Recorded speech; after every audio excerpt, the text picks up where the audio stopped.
Behar bada, inork erreparatu ez badio ere, zer pentsatu ematen du Lesaka eta Berriozar izateak hain zuzen ere, ibilaldi honen hasiera eta bukaera.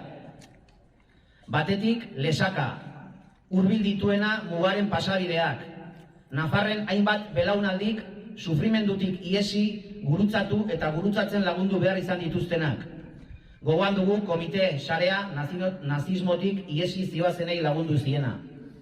Bestetik Berriozar, Ezkaba mendiaren oinetan, asmo bakarra aske bizitzea zuten ehunka presoren heriotza ekarri zuen iesaldi tragikoaren lekukoa 1928an. Etxera itzultzeko ideia erabat ezinezkoa zen orduan.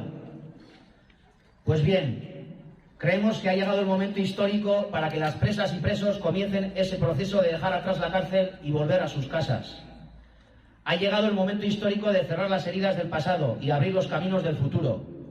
Aun y todo, todavía sigue primando la política de excepción y sigue sin aplicarse la ley de forma proactiva para encarar una solución definitiva.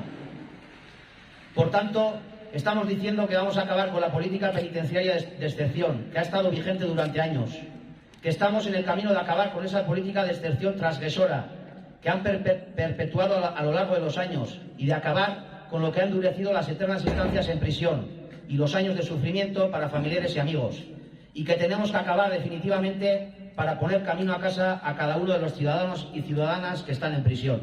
Ekimen ibiltari honek 352 kilometro izanen ditu, eta irailaren 29tik urriaren 2 gau eta egun, atsedenik gabe, Nafarroa osoa zeharkatuko du. 74 herri eta auzo, zenbait eragilerekin batera izanen dira erronka aurrera eramanen dutenak.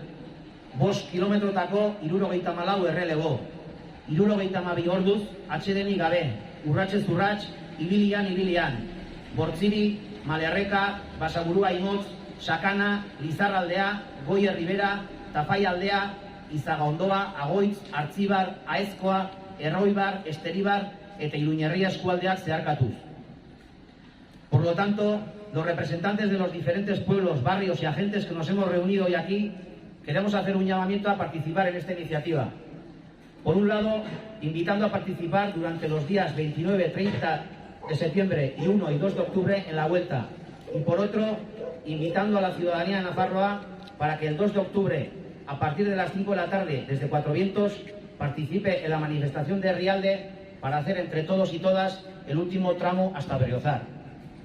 Al llegar a Berriozar habrá un acto en el que habrá danzaris, música en directo, proyecciones de vídeo y demás.